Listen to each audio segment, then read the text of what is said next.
It's the early 1970s, and you are leading William Britton toy soldiers.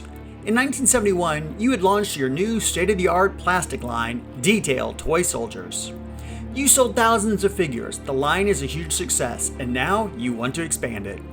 You've made US infantry, German infantry, and now, as a British company, it's finally time to add your beloved Tommies, the British infantry of World War II. But Deetails is built on providing two sides to each fight, so you need to add another opposition set. No one took umbrage at the German infantry, so you figure you'll introduce the Japanese Infantry of World War II. But many British and Americans still have hard feelings about the Japanese, and as they say, the wounds are still fresh. So if you made them, would these Japanese figures sell? We'll explore that question and guide you through each figure of Britain's Deetail Japanese Infantry of World War II on Collector Guys. Collector Guys. Britain's road from metal Holocaust figures to Herald plastic figures to Swap-It plastic figures is a great story of adapting and improving. In 1971, Britons took their next step in the world of plastic soldiers, the Deetail line. Deetail had excellent sculpting and was full of movement and a feeling of motion. They also looked more realistic and had a great tough paint and metal stands that allowed them to stand almost anywhere. The first Britain's Deetail World War II sets were the US infantry and German infantry. As a British company, they of course had to make the British infantry, but the Deetail line was based on what expert James Opie calls the cowboy and Indian principle, meaning all new sets also had to have their foe included. The Italians did not come out of the war with a strong military reputation, but there was someone who had been a tenacious and frankly tough foe, the Japanese infantry. In 1973, Britain releases the British infantry, who are now paired with the German infantry in the catalog, and the new Japanese infantry, and they are now paired with the US infantry. So today we're looking at every single pose and every single version of the Deetail Japanese infantry. First, the poses. As with all Deetail sets, the Japanese infantry were released in sets of 6. These are my descriptions: action, then weapon. The on-screen numbers are used with permission from Peter Cole's book, Suspended Animation. He created them to help collectors ID each figure. The set of 6 is standing with machine gun,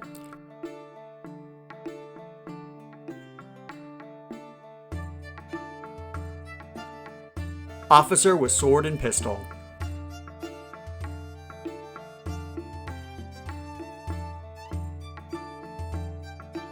standing firing rifle,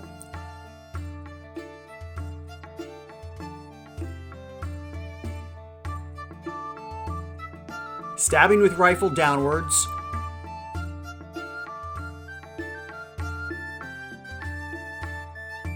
lunging with bayonet on rifle,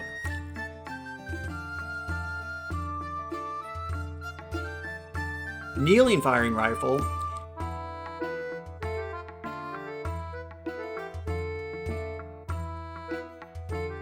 This is one of 2 World War II sets that originally came in a stained paint scheme.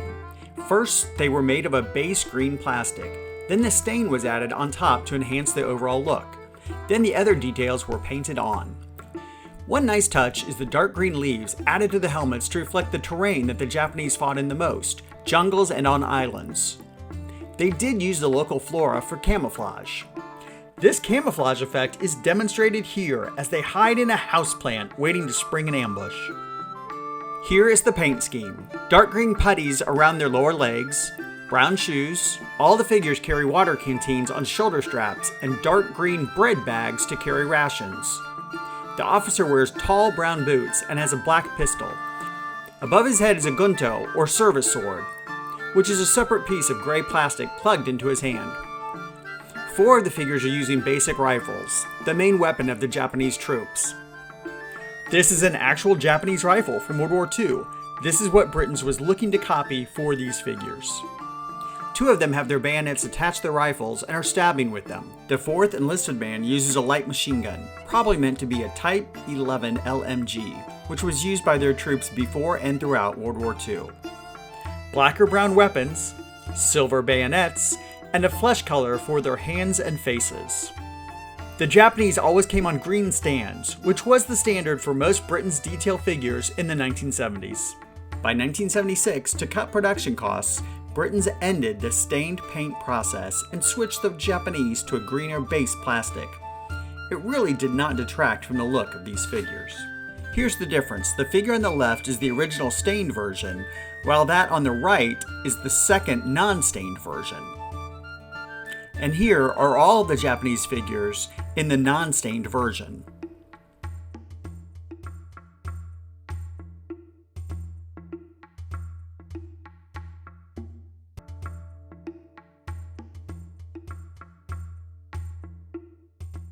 And this, I'm happy to share, is the big box set of Britain's Deetail Japanese Infantry of World War II. This is an amazing set. This is exactly the way it looked when it would have been on a store shelf or under some kid's Christmas tree. Original box, original figures, original pin, original background. This is a big set. It would have cost a significant amount. Note that as being the first set, all the figures are the stained version. Also note that they all sit in a piece of vacuum-formed plastic. Plastic clips hold each one in place. You get 18 total figures and 4 plastic trees, enough to have hours of fun. And the box has a little bit of a fade to it, a little bit of a bend here. The cellophane is ripped, no big deal. This would have been an amazing gift to get. There's also a set of this size where half are the Japanese infantry and half are the US infantry, so you're ready to battle right off the bat. Back in 1974, the Japanese infantry received some serious support with a recoilless rifle team. This weapon used an internal spring to launch plastic shells at the enemy. The US infantry had added one the year before. The Japanese version used the same base and same weapons with 2 new figures.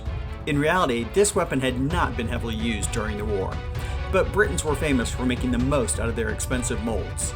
They already had the one for the US, why not reuse it for the Japanese? Here's what the Deetail Japanese recoilless rifle team looked like back in the 70s when it was sold in counter packs at stores. I recently came across this, an actual US recoilless rifle from World War II. This gives you an idea of what the Britons model is based off for both the US and Japanese recoilless rifle team. You can sometimes find the 2 figures from this set on a single stand, like this, but this would have been done by a collector or by a kid. Britons did not release them this way. Now let's look at their vehicles. The Germans sure got a lot, the British and Americans got theirs, and the Japanese got, that's it. Nothing. Much like the actual Japanese Army and Marines of World War II, the toy set got no vehicles, no motorcycles, no tanks, no cannons, nothing. There are also no buildings or playsets created for the war in the Pacific. The Japanese Deetail had their men and their recoilless rifle, nothing else was made for them, which is all too bad, because they are well sculpted and really fun figures. But the Japanese infantry failed. We know they failed. We know it wasn't because of controversy in the media. If that was the case, we could still find that now. And there was no protest from the public. Was there really a bias from adult buyers? A dislike for figures of a foe from 20 years before? It's certainly possible. However, in the end, what we do know is that they failed in the one way that matters. They were not popular with buyers and they did not sell. In the end, Britons is about sales, and after spending significant money on production and marketing, the Japanese infantry did not sell enough and were removed from the line.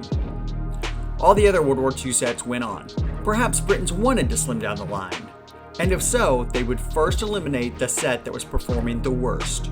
The British 8th Army and German Afrika Korps had just come out in 1976, so they were safe. The Japanese infantry, in all versions, only lasted from 1973 to 1976. However, as so often happens with toys, the fact that they were only available for 3 years has added to their collectability. But, in fact, amazingly, the Japanese infantry staged a remarkable comeback. In 2004, when Britons, now owned by Racing Champions, reintroduced their World War II figures, now under the Task Force name, guess who reappeared? The Japanese infantry. 28 years after leaving the line, they were back. They were in a slightly different paint scheme, had rounded stands, but they looked great. And when Britons were bought by another ownership, They continued this trend, in fact producing the same figures in even more realistic, war-accurate matte paint schemes. Of note, for a very brief time, Britain's released the Deetail U.S. Infantry in the paint scheme of the U.S. Marines of World War II. Finally, a collector could have Deetail Japanese Infantry, U.S. Infantry, and U.S. Marines. As of 2023, the Japanese Infantry are still part of the Deetail line, so no matter which version you like the best, the Deetail Japanese Infantry of World War II are excellent figures and worthy of a spot on your shelf. We have other Deetail guides as well: U.S. Army, 7th Cav, Foreign Legion, and we have more collector videos coming. Want to see a specific Deetail set next? Let us know below. And if you want to get notified about our new videos, please click that button and subscribe. Thanks for watching Collector Guys, and remember, surround yourself with the things you love.